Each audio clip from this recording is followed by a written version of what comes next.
Անցնող տարվա ընթացքում Հայաստանի քաղաքացիություն ստացել է ավելի քան 17,000 մարդ։ Այս մասին հաջորդ տարվա գլխավոր ֆինանսական փաստաթղթի քննարկման ընթացքում հայտնել է ներքին գործերի նախարարը, տեղեկացնելով, որ նախորդ տարվա համեմատ 15.5% աճ կա։ Միևնույն ժամանակ դադարեցվել է 3166 անձի քաղաքացիություն, այս թիվը ևս աճել է շուրջ 17%։ Ըստ ներքին գործերի նախարարի, մեր երկրում վերջին 9 ամիսների ընթացքում ավելացել են նաև ճանապարհատրանսպորտային պատահարները, ավելի քան 10.5%, սակայն միևնույն ժամանակ 43-ով նվազել են նույն այդ պատճառով զոհերի ընդհանուր թիվը։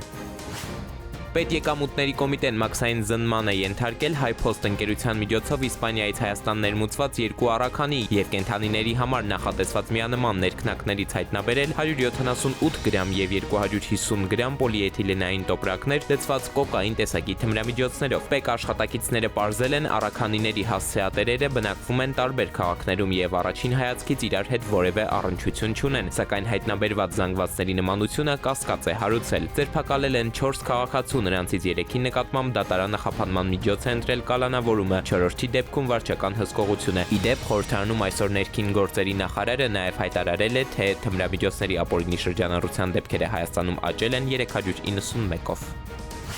Էջմիածնի քիմիկների զորամասից խոշոր չափի գույքի հափշտակության վերաբերյալ քրեական վարույթի շրջանակում հակակոռուպցիոն կոմիտեն մեղադրանքներ է ներկայացրել 4 անձի, այդ թվում Պաշտպանության նախարարության ոչ բարձրաստիճան ծառայողների։ Մեղադրյալներից մեկի նկատմամբ խափանման միջոց է կիրառվել տնային կալանքը, մյուսների դեպքում դատարանն ընտրել է անազատության հետ չկապված խափանման միջոցներ։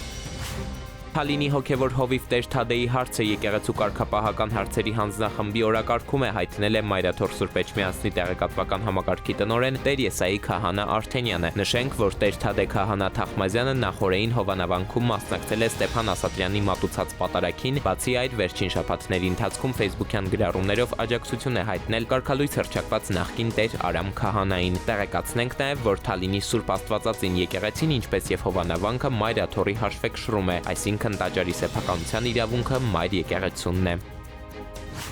Կառավարության հավանությամբ Երևանի Կասկադ համալիրի վերակառուցման նախագիծը մտել է գործնական փուլ։ Գործակարգավարական խորհրդակցության ընթացքում քաղաքապետարանի պատասխանատու պաշտոնյան տեղեկացրել է, թե ներդրողի հետ կկնքվեն պայմանագրեր շինարարական աշխատանքներն ու հողամասերի օտարումը կարգավորելու համար։ Նախագծի էսքիզը մշակել են ֆրանսիացի ճարտարապետները, իսկ իրականացնողը ամերիկյան ընկերությունների կոնսորցիումն է։ Կասկադի վերին հատվածի քանդման աշխատանքները կմեկնարկեն առաջիկայում։ Էդուարդ Պողոսյան, ժամը լրատվական։